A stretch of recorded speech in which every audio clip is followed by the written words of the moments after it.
welcome to a Warriors non-gaming geeky zone, where basically I talk about anything that isn't gaming, basically. Basically, I'm going to give a big spoiler warning here. I'm going to be talking Marvel's Agents of S.H.I.E.L.D, Constantine, Arrow, and The Flash. Basically, the 3 of the 4 shows there are now on their mid-season break, and basically I'm just going to give my quick thoughts on them, and also the final mid-season break, in my opinion, and what I thought of each one in particular. And also, I'm also going to talk about the Arrow versus Flash episodes. So firstly, to get out of the way, I will talk Constantine, because that's the one that I don't know too much about the character beyond what I've read in the Hellblazer comic, which is I haven't read that much.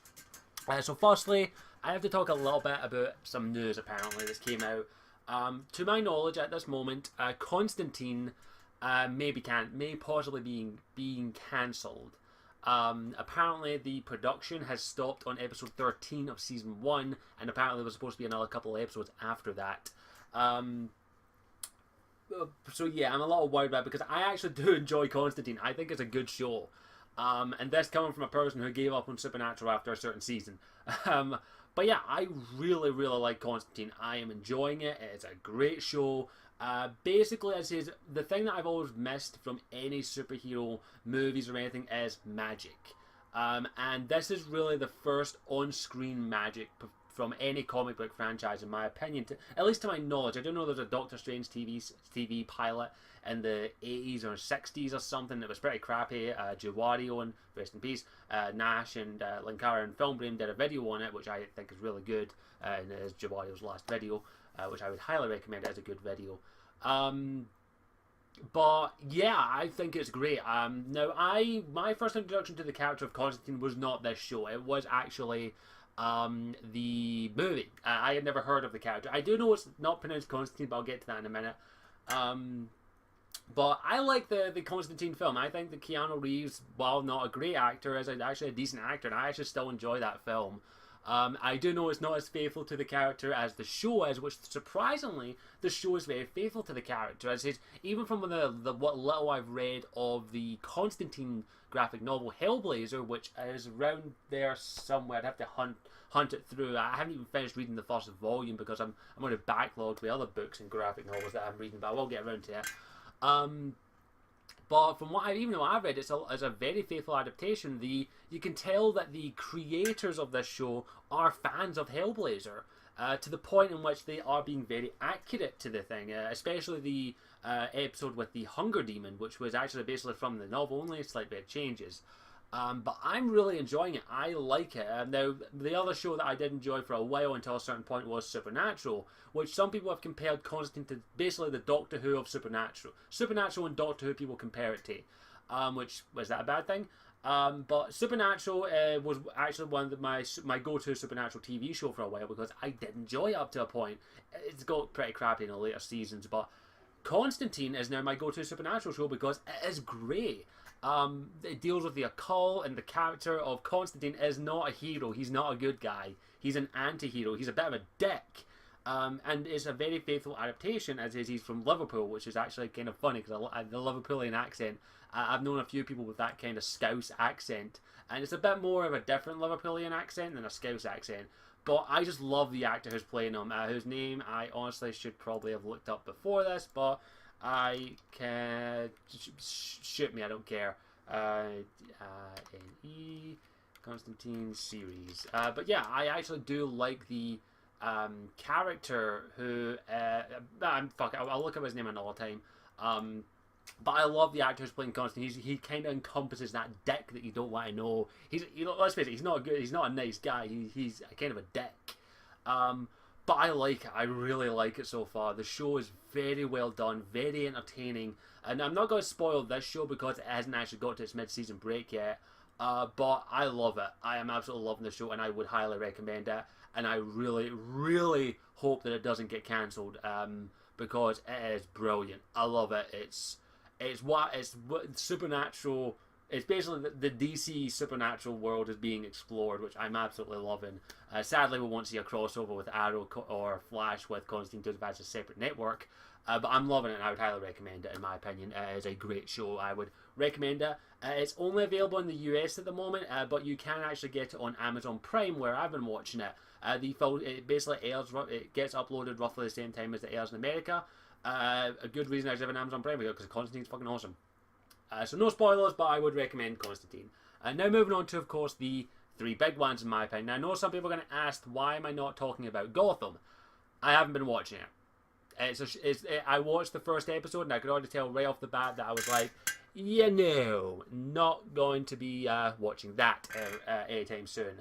I'll wait till the show finishes and then I'll probably pick up the box set of season 1. I tend to do that with a lot of shows. I'll wait until the first season's done and then I'll pick up the box set. And then if it interests me, I'll watch it when it airs again. I've done that with actually quite a few shows. There's quite a few over there that I only have one season of.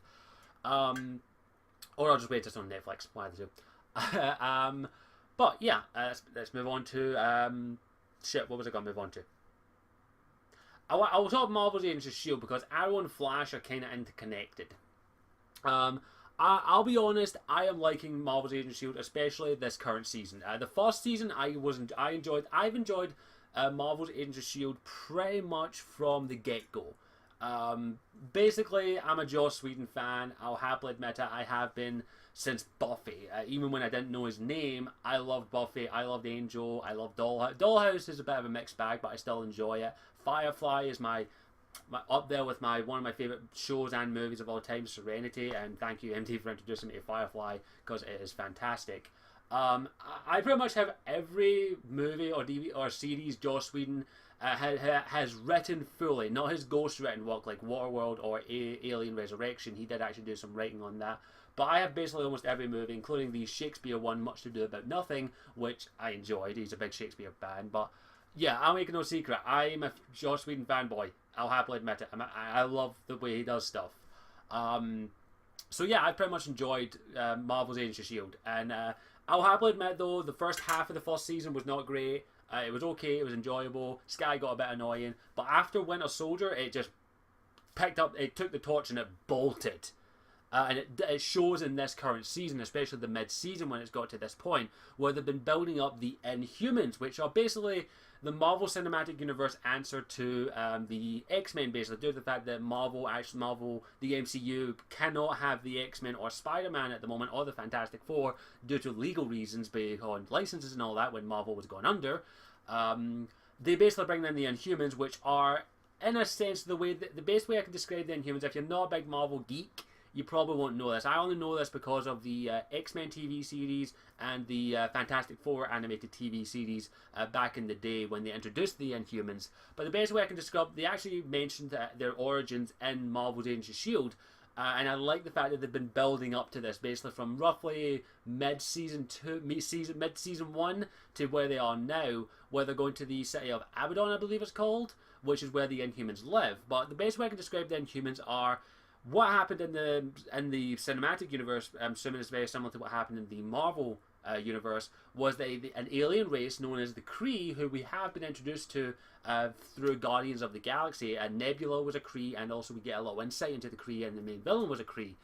Basically came to Earth to and muddled about with our DNA with a select few humans, and basically modified them to be like living weapons. Each one having their own unique abilities and all that. And basically that's the best way I can describe the Inhumans, and they do mention the Kree by name in Marvel's Agents of S.H.I.E.L.D. But the mid-season was really the build-up to it, and then eventually we do, spoiler alert, find out that Sky is an Inhuman. Her real name is actually Daisy, through her father, who is a crazy psychopathic motherfucker, whose backstory makes you want to cry. Yeah, I'll happily admit, basically once the Sky's dad was introduced, I was like, oh, I want to see more of this guy. The actor is in a lot of stuff. I also cannot remember his name, but he basically personifies the psychopath. Basically, the best way I can say what happened to him, with spoilers of course, is basically his wife got gutted by a Nazi. I ain't kidding. Literally, the guy, I can't remember the main Hydra guy, Whitehall, I believe his name was.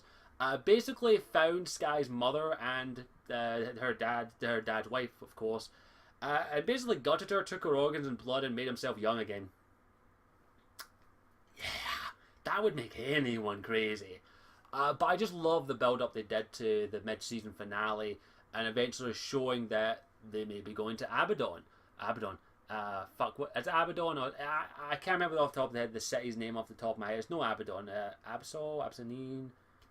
I can't remember off the top of my head what the hell the name of the city is, but basically the city is filled with Inhumans, and I'm thinking that's what they're going to lead towards. What Quicksilver and Scarlet Witch are inside in the Marvel movies when eventually we get to Age of Ultron.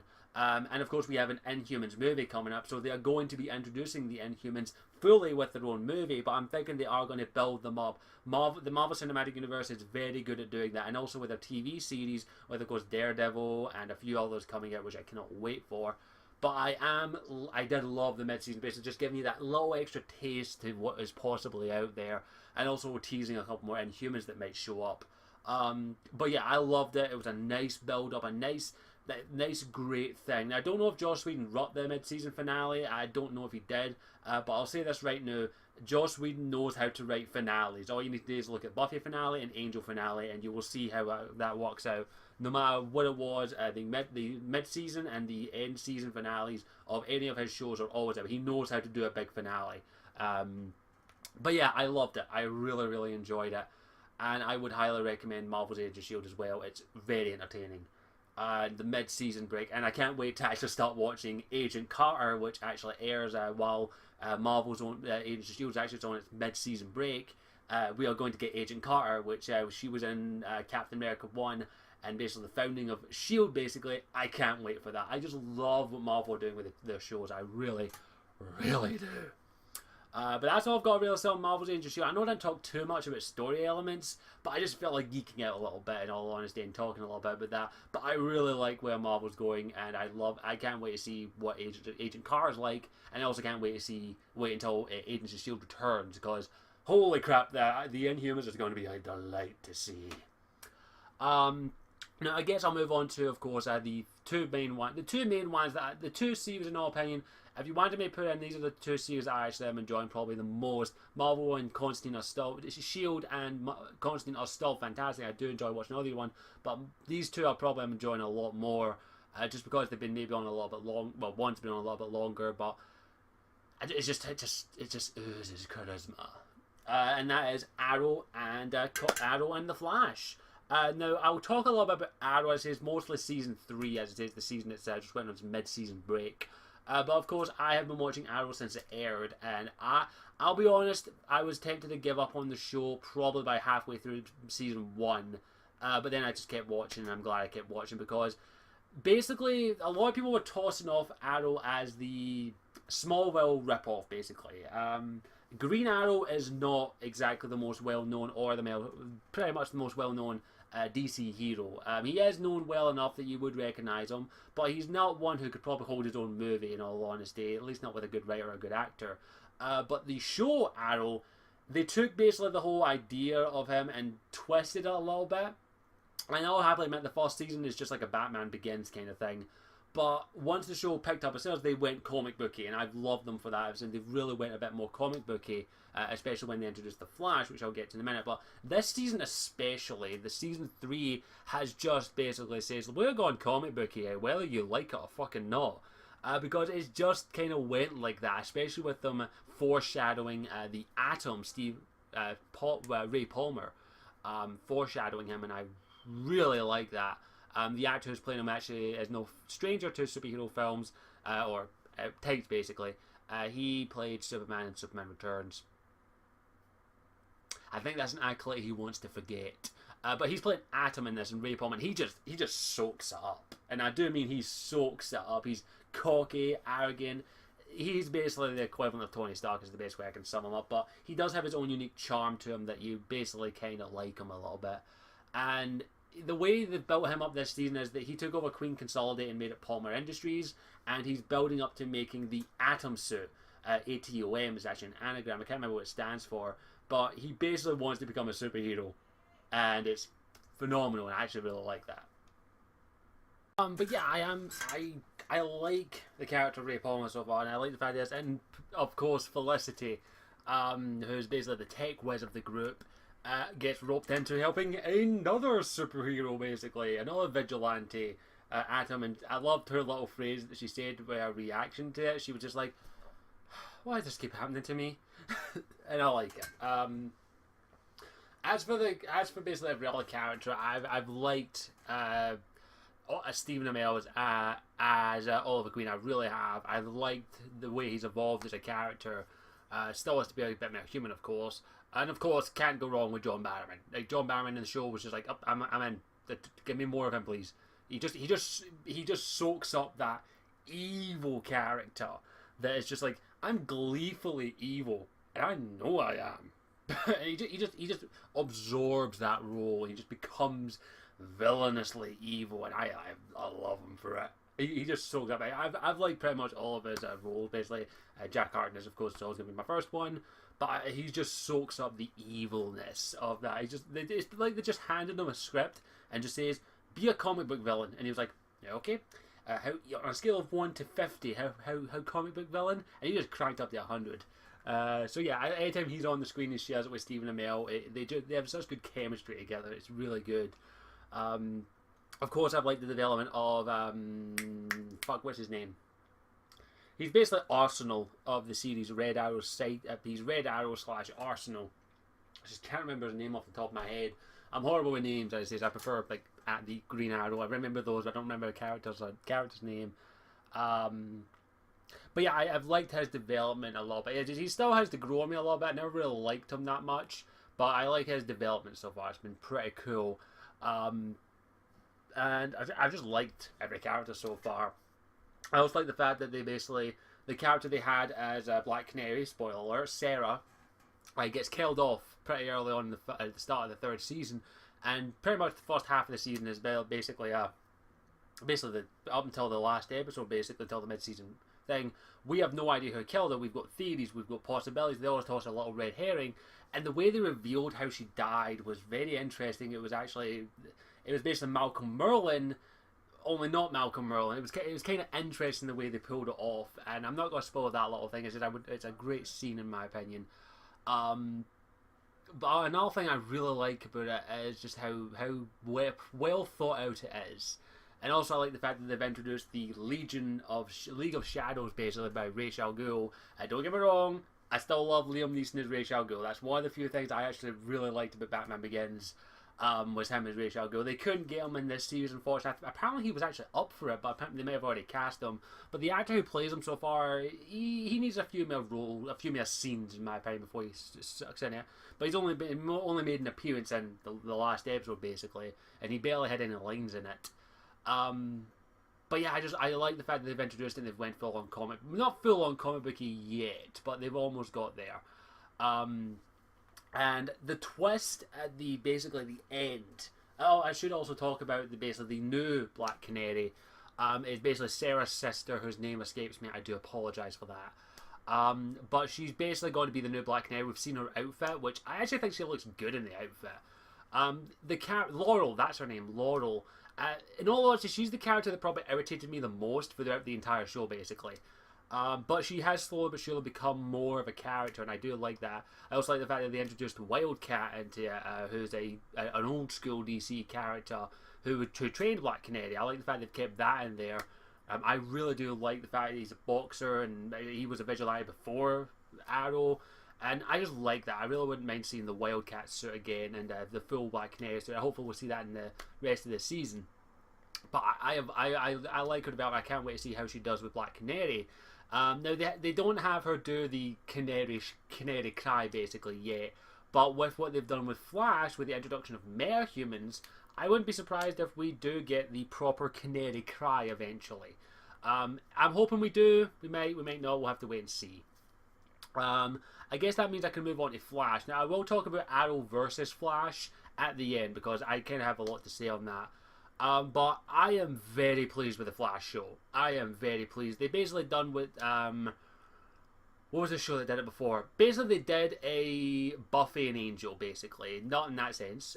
They introduced the character of Barry Allen in Arrow, Arrow Season 2. And then they basically spun off the show. They basically had his origin story in Arrow so they could build it up in Flash, the series, which was a great idea. They did that with Angel and Buffy. They did develop Angel a lot more than they did Barry Allen, but I just think it was a good idea to do that, and you can tell that the creators of the Arrow and the Flash TV series are fans, because the first episode of the Flash has Reverse Flash and super villains. We have meta humans, which it was just, for a geek, it's like, oh, that's, give me more. And I just love that. They also kept very accurate to the Flash's origin story of how he got his powers. They may have changed it slightly. But I really like it. I really like it, just for the fact that it is the comic book show that I've been waiting for, because it's comic booky, it's silly, it's very upbeat. And also the actor who plays Barry Allen, I think it's Grant Gustin, if memory serves me. He absorbs it, and also they play a little homage to the original Flash TV series from the 90s, I believe it was. They actually have the original actor who played the Flash play Barry's father. He's only had a couple of scenes so far throughout the series, but he does such a great job. He's a good actor. I like him for that. I also like the fact that they actually give the villains names, which I actually like. And the mid-season ending for it was just phenomenal. Basically built up the entire character of the Reverse Flash, and I really like I like the way they're coming along with it. I really, really do. Just the way they're building it up and showing how the character's developed. Very well written. I'm really enjoying it so far, and just the little sneak peek of the character. Oh, the guy in the character who basically is the reverse, who we believe is the Reverse Flash, but they might pull a 180 on that. I actually need to look up the character's name, because I really do not want to forget it, because he does such a good job. Flash show. I just want to look up the character's name, because I really don't want to forget this character's name. I actually want to make sure I remember all the characters' names, in all honesty. Where is he? Dr. Wells. Dr. Wells. This character, oh my god, he basically, from the first episode, they show that he has an ulterior motive, that he is possibly from the future, which I was like, holy shit, they pulled that off in one episode. Oh, I like it. And I like that. I like the fact that they just went, like, they turned the comic book up to 50, and I love that. I really did that. He is actually possibly from the future, and he wants the Flash to exist because he kind of because the first thing they show is a news article from like 20 years in the future in that timeline, where it says the Flash disappears. It also makes a little reference to Wayne and Queen Industries merging together, which I was like, ooh, please tell me. But yeah, I like it. Very comic, and especially the mid-season, like, revealed a few things. Also introduced the character of Firestorm, who, best way I can sum up Firestorm is he's two people in one. Best way I can sum up, he's one part smart, one part brawn. And they basically introduced the character as the former fiance of the character, whose actress is, not Iris, is, where the hell is her name? I can't remember her name off. Caitlin Snow, who is in the DC universe, is actually Killer Frost. So it's very much hinted at that she is going to get superpowers if she doesn't have them already. There's also a little romantic stuff between her and Barry, which I kind of think is adorable. But yeah, I like it. I like the characters, and the fact that they're introducing characters like Firestorm, Captain Boomerang, which was introduced in Arrow, then brought in Flash, and it was in Prism.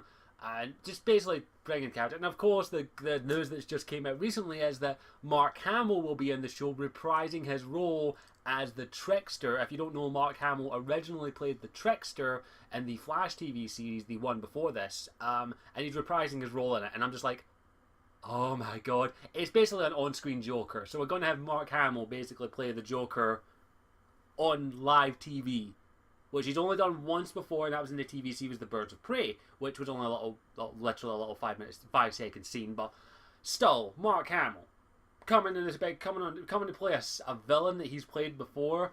I'm in for it. I can't wait to see what he does with that. It's just brilliant. I love the fact that Mark Hamill was willing to come back and actually play a character he's already played before.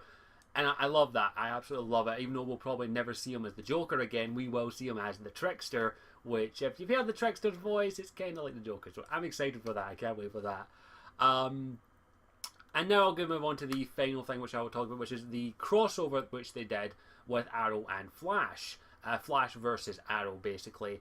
And I loved it. It was brilliant. It started in Flash and then ended in Arrow. And just the way they did it was pretty well done, in my opinion. I love the chemistry between Grant Gustin and Stephen Amell.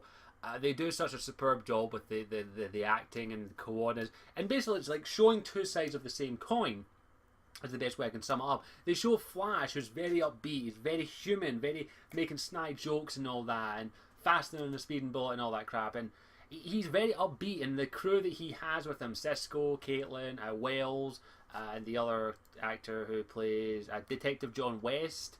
I just love that they did the chemistry there. They're very upbeat and very upbeat, and they're very happy-go-lucky, while Arrow, Oliver Queen, is very Batman-esque. In all honesty, it's pretty much made. They make an inside joke that doing the crossover where they mention like the Flashmobile, the Arrow Cave, the Arrowmobile, because Oliver Queen was actually just a complete and utter rip-off of, was actually just basically another Batman. He did at one point have a Arrowmobile in an Arrow Cave. That eventually went out the window, but I'm glad they did. But I like the fact that they make little jokes like that, and just how well it was done. The choreography with the fight scenes was very well done. The voice, basically the acting was really cool, and I just like the way they played off each other. It was just nice to see the two different sides of basically the coin, basically the upbeat and the brooding ones, and both of them, once they get together, actually do learn from something each other. I did like the fact that while they were in the Flash show, it was Flash learning something, and when they were in the Arrow show, it was actually Arrow learning something. Basically Flash telling Oliver Queen, you have to be more human. Your humanity's not gone, because Oliver makes reference that he doesn't believe he has any humanity left, while Flash says you still have it left, you just need to learn to be more human again, because Oliver was broken down to basically be less than human. He was broken down and then built back up to be something completely different, and Flash just shows him that you don't need to be like that. You can be more human, you can have fun and all that, and I like that. And also, I just love the little fight scenes and the little chemistry together, the little repartee they have with each other. I like it. It was very well done, and I think it was a good crossover. I am really hoping that these two shows, all the shows I mentioned, I hope Constantine continues. I'm hoping S.H.I.E.L.D. continues, Flash and Arrow continue as well, because we're drowning in superhero stuff, and it's all glorious in my opinion. I love it. I love all this shit. And also with two other TV, of course we've got the Netflix Marvel TV shows coming, like Daredevil, Luke Cage, and a few other ones as well. And then we also have other DC ones coming up. We have Supergirl and Titans coming along. And I know Supergirl at the moment has been bought, and basically it's pretty much they're doing casting right now. But if they actually do that and bring Supergirl into the Arrow and Flash family, that would be brilliant. I'd watch that. Because apparently the people who are working on Arrow and Flash have actually asked, could they make reference to Batman and Gotham and Metropolis. Apparently, actually, the big wigs, of course, have said no, because they have their Justice League movie, which is coming out. Is it kind of sad that I'm more excited for the TV DC stuff than the big screen DC stuff? Because the big screen DC stuff, I could care less about. It goes away. I have no interest in that. I am more interested in the DC TV shows, because they're brilliant. They're awesome. And so I really hope that Supergirl actually is good. We do need that. And in my opinion, that's one thing that we're kind of missing more than anything else. Agents of S.H.I.E.L.D. has strong female characters like May, Sky, Fritz, and other people as well. But I think that's what DC is missing at the moment, is a good, basically the female hero. And so is Marvel as well. They basically, both of them need the female hero to come along, the heroine to come along and show that it's not just, they need to do that. They need standalone female movies to come out, or shows. As it says, we've got Supergirl coming, hopefully, as it says, if all goes well. And of course, with Marvel's cinematic universe, we'll have Captain Marvel coming, which is the female Captain Marvel, which Alex Wilton Regan better be recast. But yeah, I love that that we're drowning in a glorious superhero pool basically, and we're getting tons of this stuff. Well, it's like 10 years ago we weren't getting any. Like, if you had said to me, like, 15 years ago, when I was a wee Scotty lad at age 7, that you'd be getting all these superhero shows before I turned 30, I would have laughed you in the face, in all honesty, because I wouldn't have believed it, but we are. I'm very happy with that. After what happened, after Batman and Robin, superhero movies were dead. And now they're back with a vengeance, and we're getting a whole abundance of them. I'm not sick of it already. I want more, and I can't wait to see what happens. But yeah, let me know what you thought. Let me know what you all thought. Are you which of those shows? Which superhero shows are you enjoying? Like, spoilers, of course, warning in the comment section. I'm pretty sure there's gonna be a few. This is a spoiler talky video, so let me know what of those shows are you liking, and also what DC hero or Marvel hero would you like to see on the small screen on TV or the big screen that hasn't had the opportunity already or hasn't been announced already. So no Wonder Woman, we know she's getting a movie. Not gonna say anything on that. But other than that, thank you for watching. Sorry for rambling. As always, I'm Scottish Warrior 92. I'll see you all next time. On the next Warriors Non-Gaming Geeky Zone. Ciao for now. Mwah. Hey there, thank you for watching the video. I hope you enjoyed it regardless of whatever the video topic was about, because I know I'm a complete nut tit sometimes. If you want to check out any of my other further content, all you have to do is click on the little Scottish Warrior 92 thing down in the bottom there to take you to the channel and check out the rest of my videos. If you want to follow me on my social media, it's just Scottish Warrior 92 everywhere else. And also, if you want to help support the channel, all you have to do is pop in the link in the description to my Patreon page, patreon.com/Scottish Warrior 92, in which if you feel like my content is worth it, you can donate $1 a month to help continue to support this channel and help me make this into a full-time gig. Feel free to go check out the Patreon page to make sure it is to your liking and you actually want to spend $1 a month on this shitty channel. Thank you for watching. Again, as always, I am Scottish Warrior 92, and I hope you'll stick around and may even join the clan by clicking that subscribe button. Thank you. Mwah.